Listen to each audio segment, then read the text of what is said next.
I'm 84 years old now. My son called last week and said, "Dad, we need to talk about what comes next." I knew what that meant. He'd been hinting at it for months. A retirement community, an assisted living place, somewhere I'd be looked after. My name is George, and I want to tell you what I've learned about getting old and needing help. Because the options everyone talks about, moving in with family, hiring help, going to a facility, they're not the only paths, and sometimes they're not even the right ones. If you're younger than me, you might be thinking about this for your parents. If you're my age, you're probably thinking about it for yourself. Either way, I've tried most of it, and I want to tell you what actually worked and what didn't. After my wife Ruth passed, I lived alone for the first time in my life. 52 years of marriage, then suddenly just me. At first, it was fine. I could cook, clean, take care of things. The house was quiet, but I told myself I liked it that way. Then things started shifting. Small things. I'd get winded carrying groceries up the stairs. My hands would tremble when I tried to write. I'd walk into a room and forget why. One morning I slipped on the back steps, caught myself on the railing, didn't fall, but it shook me. That night I lay in bed thinking, what if next time I don't catch myself? What if I fall and no one finds me? So I called my son, asked if I could stay with him for a while, just until I felt steadier. He said yes right away. Said I should have asked sooner. His wife was kind about it. My grandchildren seemed happy. The first week was good. Family dinners, noise, laughter, feeling like I was part of something again. But then the real life started. My son and his wife both work. The kids have school, sports, friends. By the second week, I was alone in their house most days, just like I'd been alone in mine. Except now I was alone in someone else's space. The small tensions crept in. Dad, could you not leave the water running so long? The bill? Dad, can you keep it down? The kids are studying. Dad, we're going out Saturday. You'll be okay here by yourself, right? They weren't being mean. They were just living their lives, and I was in the middle of it. One evening, I overheard my son on the phone with his sister. I love him, but it's a lot. I can't even take a break without worrying. I wasn't supposed to hear that, but I did.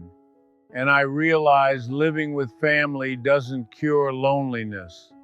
Sometimes it makes it worse because you're surrounded by people and still feel like you don't belong. After 3 months, I told him I was going home. He worried about my safety, but I insisted. I needed my own walls, needed to stop feeling like a guest in my own life.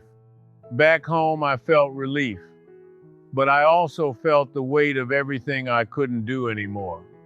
The stairs were harder, cooking exhausted me. I'd drop things, forget things. One afternoon, trying to fix a loose shelf, my hands shook so badly I had to stop. Just stood there in my workshop with a screwdriver in my hand, thinking, this is how it happens. This is how you stop being able to take care of yourself. So I looked into getting help. A person who could come a few times a week, clean, cook, run errands. The first one was named Paul. Nice guy, mid-50s, efficient. At first, it felt strange having a stranger in my house, touching my things, rearranging my workshop. But I adjusted, and it helped for a while. Then the costs started adding up. Even part-time help cost nearly $3,000 a month. My pension covered maybe half of that. I had savings, But watching that number drop month after month, I couldn't keep it up. And there were other things, small annoyances that grew. I liked my tools put back a certain way. Paul had his own system. I liked my coffee made in the morning. He liked to wait. Little things, but they bothered me because it was my house, and suddenly I was accommodating someone else's habits in my own home. Then Paul left. Family thing. Couldn't come back. So I had to start over with someone new.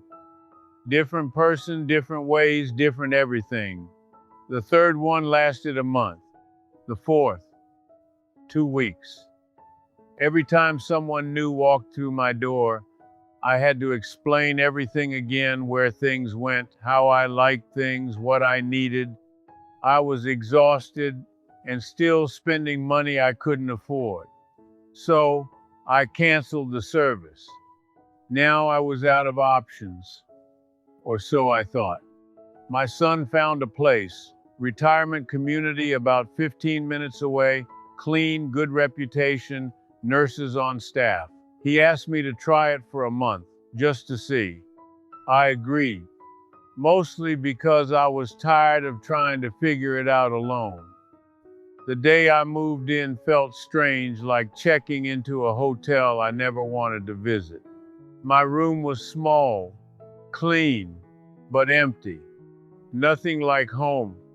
The first few days weren't terrible. I met other residents.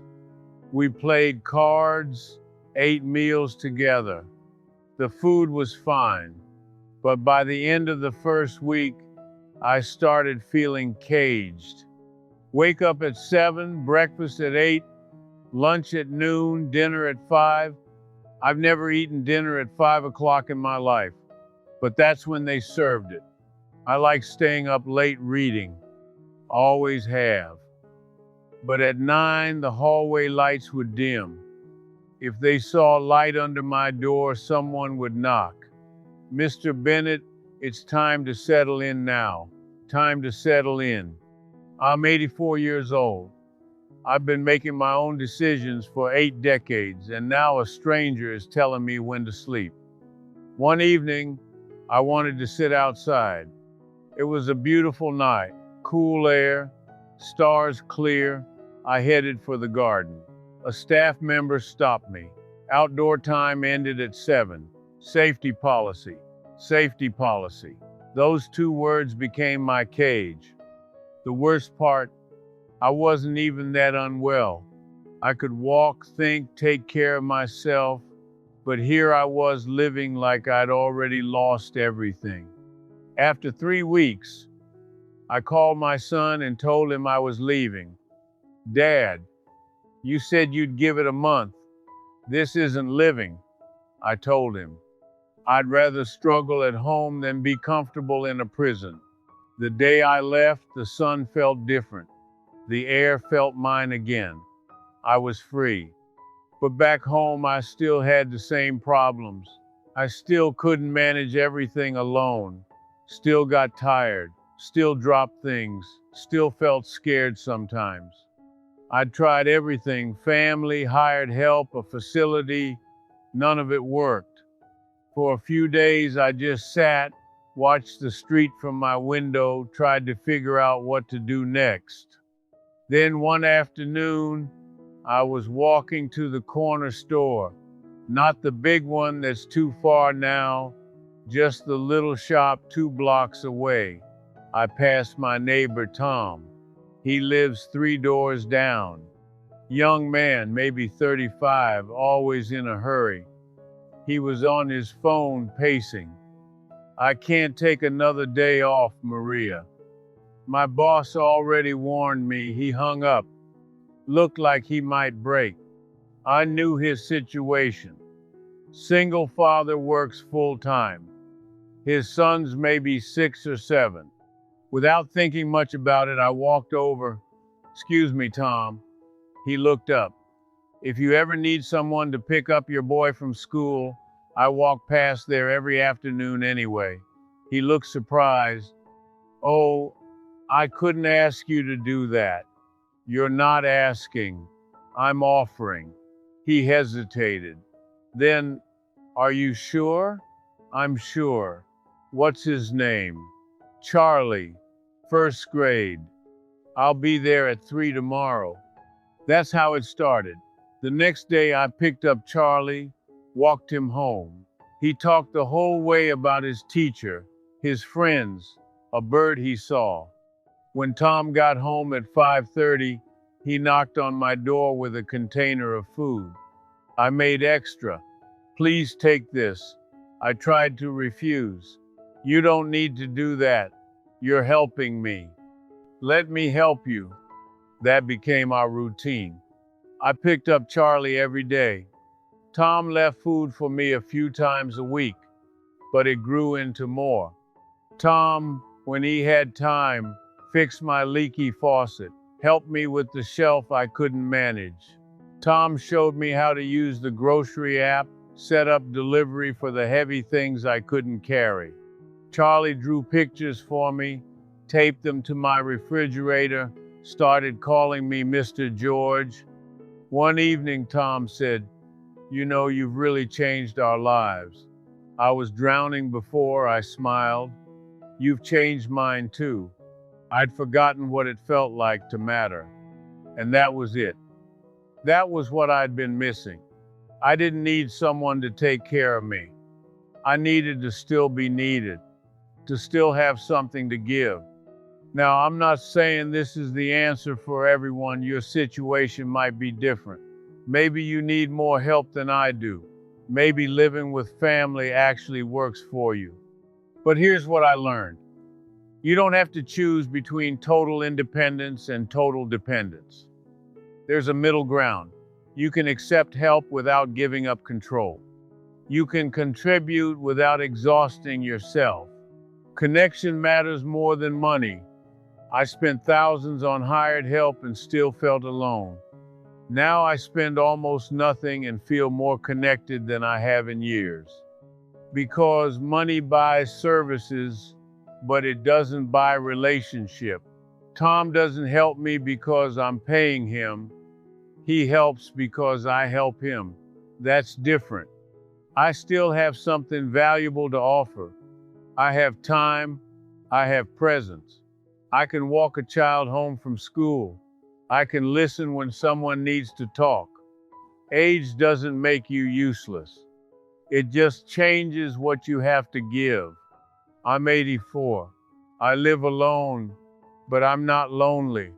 And I'm not waiting for the day I can't manage. I'm living now, today, on my terms. Maybe one day I'll need more help. Maybe I'll end up in a facility after all. But for now, I'm here still useful, still connected, still myself. I'm grateful for this arrangement. For Tom and Charlie, for neighbors who check in, for still having something to offer. I'm grateful I didn't give up after trying the traditional options, that I kept looking for something that actually fit my life. Thank you for sitting with me, for listening to an old man figure out how to grow older without fading away. If you want to sit with me again, I'll be here, still learning, still finding my way. Take care of yourself, however that looks for you.